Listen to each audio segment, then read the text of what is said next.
Right guys, welcome back to another video, and I'm testing something different out today. So I've done one POV drive on my car already, but it was without this contraption on my head. Let me show you. So I don't know if you can actually see. Yep, there you can. So I've got this weird iPhone holder on my head to try and do a POV drive for you guys. So we're going to take a quick walk around the vehicle first, just to kind of update, because I know I've got a lot of new followers on the channel. So I'm just going to walk around, take a look at all the things I've done to the car so far, and then we'll take it for a quick drive, and I'll kind of explain the way I like to drive this car for fun. So sorry, I'll start at the front, I guess. So as you can see, we've got the gloss black grills, double slatted. We've got the Maxton splitter on the front. We've got the Maxton side skirts.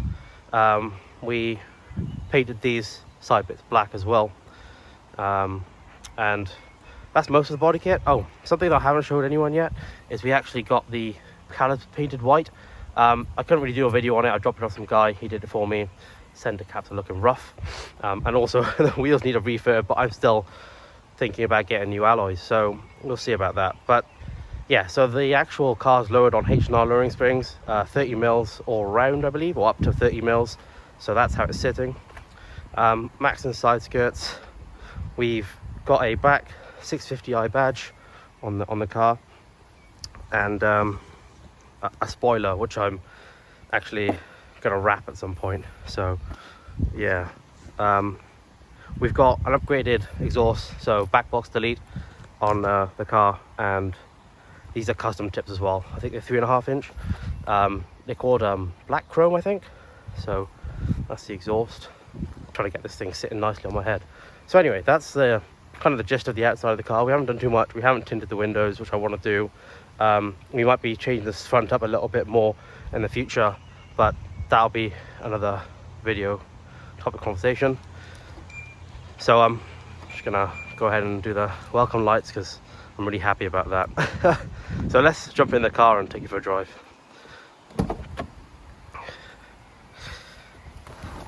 Alright, so we're in the car. We'll quickly start it up. Obviously, if you haven't seen the video already, forged carbon wrap interior, which I did. Steering wheel wrapped by myself with the yellow. That was before I actually decided what theme I was going for. So the white calipers will give you a bit of I guess input into that. Let's turn the fan speed down, put the heating up a little bit. Just gonna check the angle. It all looks fine. Just do that. Right, so I guess let's go. Put the heated seat on. Let go. Right, so I thought I'd make a quick sort of POV drive video and explain how I feel the best way is to drive this car. Obviously I drive it, you either drive it, well, I drive it in 3 different ways. One is complete comfort, which I'll be doing now to start off with. So for that, obviously you just stick it and drive. It ain't too complicated. You know, and if we just stop, there's no cars behind me, you know, it goes through the gears really smoothly and everything else. So now we're in first, so first, second, third, and then fourth. So yeah, pretty much very efficient, goes through the gears very quickly. I might even start on second, but I'm pretty sure it's first. It's just because I haven't put my foot down with the throttle response and stuff. Obviously, as you guys know, the ride is lowered on H&R lowering springs, so it's a bit more, but we've gone away from run flats to put standard tires on as well. So you know, and after walking around the vehicle, and now you sat on the inside with the steering wheel and everything, that's pretty much the gist of this vehicle. My 650i, we haven't really modified too much on it, to be honest. So you know, there's still a long way to go. I'm not going to be doing, you know, I very highly doubt I'll be doing any performance modifications. I mean, because the only way to extract performance out of this car is by putting a supercharger on it, and that's going to cost about £8 for the kit, and God knows what else for the actual implementation of that. So probably not going to happen. And you know, it's naturally aspirated, so you can't really do anything else. The tune will give it maybe like 5 brake horsepower. Maybe if we did the exhaust and intakes and stuff, we could get it up to 10 extra. So yeah, but But yeah, so we're just gonna cruise because I've got to get the car up to temp first anyway. But anyways, driving this on a daily, you know, it's just great. It's a GT car anyway. It's comfortable. It's got power. But you know, when you're just driving along, cruising along, you know, you're not really asking for all of that. So it's just nice. It's a nice drive. Even lowered, it still provides a nice drive. You might hear some creaking. If you haven't watched 5 things that I hate about my BMW 650, you can go watch that. That'll explain what the creaking is. But yeah, so we're just gonna get this up to 10th. But like I said, so driving wise, if we want to drive this normally on a daily like I do, that's the first way I drive this car. Stick it in drive, and you know, Bob's your uncle. I don't need to explain any more than that. It just drives phenomenally well. Very efficient for a V8 anyway. You're looking at about 25 miles per gallon on the motorway, and about 15 to 20 around town. So yeah, and when we get temperature, which I'll cut back to in a bit, well actually no, let's talk about the other way I like to drive this. The other way I like to drive is I just click the sport button down here, and that's just if I want to just enjoy the exhaust, because it'll always keep it one gear down.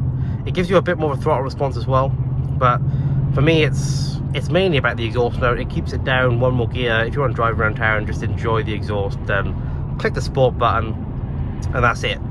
You'll also, when you let off, if you do have a back box delete or anything, you'll get to hear burbles. Nothing too crazy, no pops and bangs, more just burbles when it drops a gear at certain rev ranges, and it's completely random, you know, completely natural, nothing that I've mapped into the car. So that's kind of, you know, the second way I like to drive this car. Now once we get up the temperature a bit, I will go ahead and show you the third way, which I feel like is the best way to extract performance out of this car. Yeah, we're in 40 miles per hour sport mode. Just put the foot down halfway and we'll get up to speed. There we go, that's 70. Now we're at motorway cruising speed, just like that, easy. So, you know, no worries about power there, and that's not even using all the power. That's just half of what we need to get to those speeds. Also, what I want to mention is today's pretty damp. I'm going to turn DCT on, but I probably won't go to complete traction loss, or you know, traction control off, just because it is a bit damp and I don't want to spin out or anything. Obviously, you know, I've got this thing on my head, so I'm still trying to get used to that. And also, the other thing I wanted to say is that I don't know if anyone else experiences this, but when I'm driving this car, so I've had 3 sets of brake discs on this car. Once when I got the car, they were juddering when I'm braking. I then got a new pair. After about 2-3 months, they started juddering too, so I took it back to the garage and they said, oh, you know, they're under warranty, 6 months, we'll replace it. And now these brakes, which I've had on for quite a while now, probably over the 6 month period, so I can't get the warranty on it again. They have started juddering too. And I spoke to someone, apparently it's a common issue on these cars with the brakes and the discs. They've been through many different brake pads and different setups, and they still get the juddering issue. So I can't really push the car too hard, because on braking then, you know, with the juddering and stuff, you do squirm about a bit looking for traction. So, you know, I mean, I've never had to driven this car braked hard enough to get the ABS light to come on, so that's probably not driving it too harsh.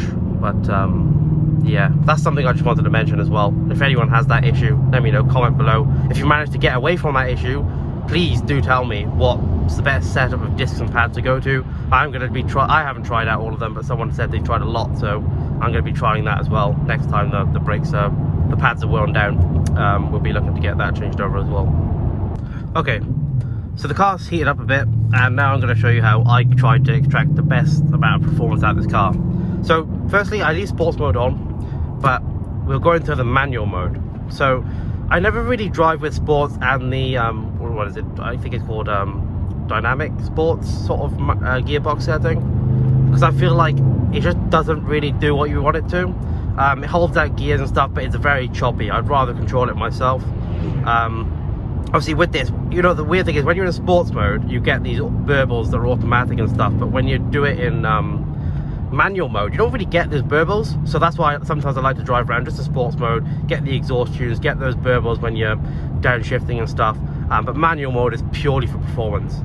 If I want to drive this car, I will stick it in manual mode and we'll go from there. Sports mode as well, just for the throttle. That instant response, instead of having to push your foot all the way down, when you're basically 3/4 of the way, you're probably getting full power.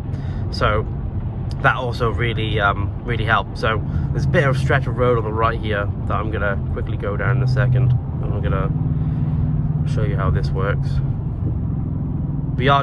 Dynamic traction control as well is something that you need to have on if you want to. I mean, turning traction completely off is better, but if you don't want to spin out and kill yourself, then DDC is good enough.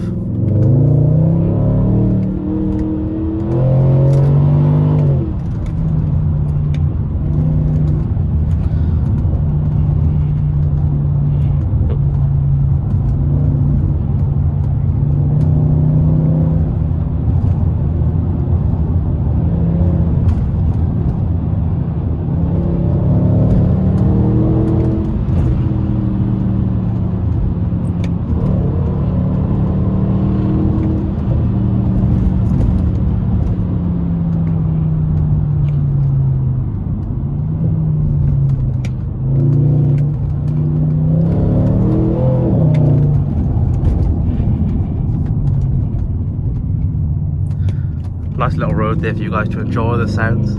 We'll stick the windows down here because I know that the sound carries through quite well here.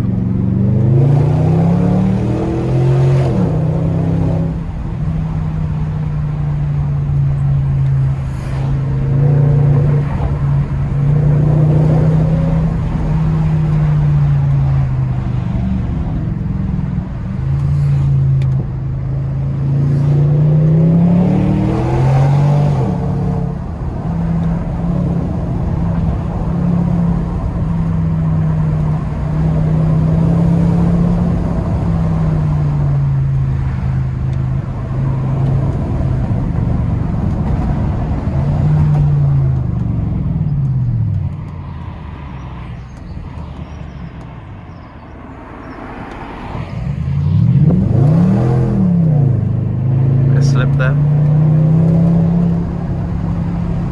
Make sure that Volvo's not a police car.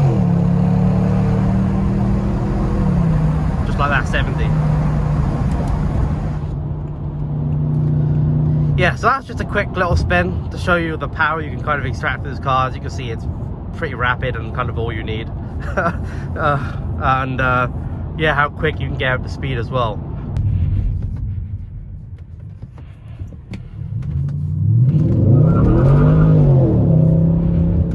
Tires are pretty grippy, but like I said, it's a bit damp out, so they are fighting for traction.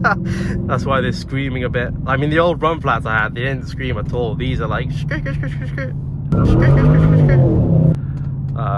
but yeah, the old run flats were just, yeah, they just wanted to kill me, to be honest. But yeah, temps are alright. You know, to be honest, even when I'm driving this car hard, the highest I've gone to is 110 degrees oil temp. It normally sits around what's that, 80, 90, yeah, 90.